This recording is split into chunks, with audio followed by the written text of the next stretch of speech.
When someone hears the word ghost ship, thoughts immediately turn to ethereal sails, materializing from the mist, with a crew of skeletons walking the deck. But in truth, a ghost ship also refers to a vessel found at sea with no living crew aboard. On today's episode of Never Stop Learning, we will be taking a look at one of the most infamous ghost ships of all time, the Mary Celeste. The Mary Celeste was built on Spencer's Island, Nova Scotia, and launched with the name Amazon in 1861. Her first captain was Robert McLennan, who after 1 month aboard the ship, died of pneumonia. John Nutting Parker took over as captain to complete the crossing of the Atlantic, but things went from bad to worse when the ship collided with another vessel and sank. Even from the beginning, the ship was shrouded in death and tragedy. For the next few years, the Amazon sailed between the Americas and Britain without incident.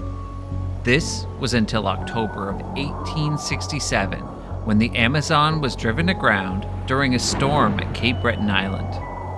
This time, the damage was so severe that the owner of the ship abandoned the Amazon. With so much ill fortune, many stated that this vessel must be cursed. This didn't stop Richard Haynes from acquiring the wreck and restoring it in 1868. He made himself the captain and renamed the ship to the Mary Celeste. The ship's bad luck continued though, and less than a year later, the ship was seized by Haynes' creditors and underwent a major refit. Her length was increased to 103 feet, as well as a second deck was added. On October 29, 1872, the ship was prepared to sail under her new captain, Benjamin Spooner Briggs. Briggs was a God-fearing man with 18 years of experience on the ocean. It is said that he handpicked the 7 members of his crew for the new ship. The Mary Celeste was loaded with 1,701 barrels of denatured alcohol. Briggs also brought along his wife Sarah and 2-year-old daughter Sophia for the trip. On November 5, 1872, the ship was prepared to leave port in New York Harbor, but the weather conditions were poor. So Briggs decided to wait until things cleared up.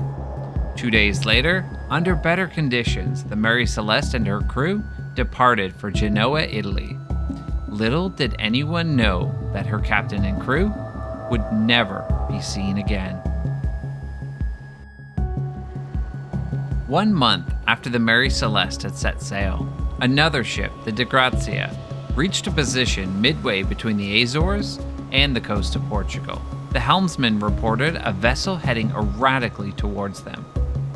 The ship's erratic movements and the odd set of her sails led Captain David Morehouse to suspect something was wrong. As the De Grazia closed on the other vessel, he could see no one on deck and received no reply to his signals. So he sent his first mate, Oliver Duveau, and second mate, John Wright, in a rowboat to investigate. Upon arrival aboard the ship, they found it deserted. The sails were partially set and in poor condition, some missing altogether, and much of the rigging was damaged, with ropes hanging loosely over the sides.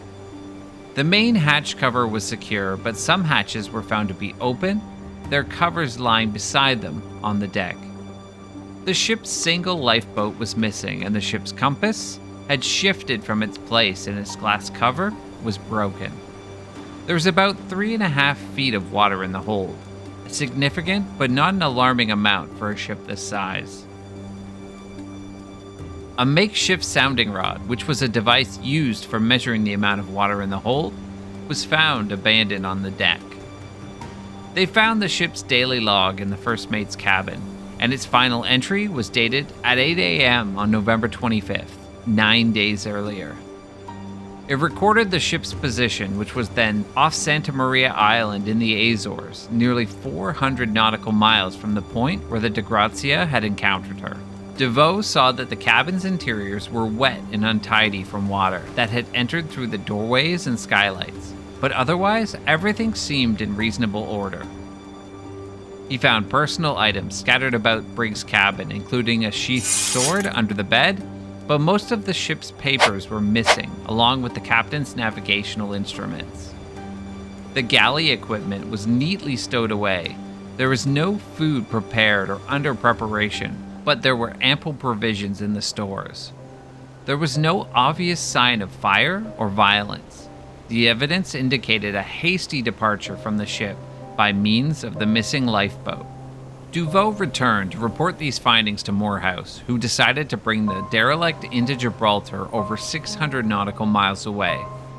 Under maritime law, the de Grazia could expect a substantial share of the combined value of a rescued vessel and cargo. The exact award depended on the degree of danger inherent to the salvaging. Morehouse divided de Grazia's crew of 8 between the two vessels, sending Duveau and 2 experienced seamen to Mary Celeste, while he and 4 others remained on the de Grazia. The weather was relatively calm for most of the way to Gibraltar, but each ship was seriously undercrewed and the progress was slow. De Grazia reached Gibraltar on December 12th. Mary Celeste encountered fog and arrived the following morning. For 150 years, many theories have emerged about what happened to the missing crew, both paranormal and otherwise. Let's take a look at a few of these, but before that, if you've enjoyed this episode so far, give us a like and subscribe to see everything else this channel has to offer. Some believe that there was a mutiny aboard the Mary Celeste, with the crew consuming large amounts of the denatured alcohol and growing frustrated with the captain until they finally turned against him. It would seem odd since Briggs himself handpicked each member of the crew, and there's no concrete evidence to support this hypothesis. A more imaginative theory that was put forth was that the crew encountered an aggressive sea creature, such as a giant squid or kraken, that forced them to abandon the ship. Back in the 1800s, the existence of these monsters was still prevalent, as much of the world was still uncharted and many parts of the ocean unexplored. While this theory makes for some intriguing storytelling, there is no scientific evidence to support such an event. Waterspouts are tornado-like phenomena that form over water. They can sometimes be practically invisible. Some speculate that a waterspout might have been responsible for frightening the crew, leading them to evacuate the ship.